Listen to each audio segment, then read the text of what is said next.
Can you smell that?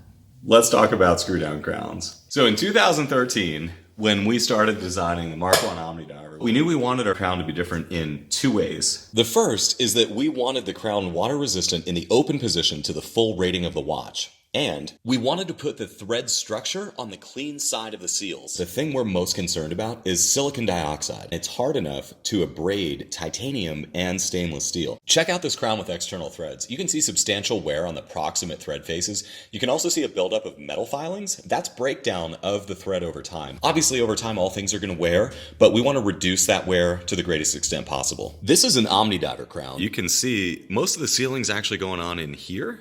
So these threads are deep inside of the watch case where they're protected. And listen, the point of this video isn't to say that manufacturers who use external thread crowns are wrong. We're just explaining why we do things the way we do at Seal.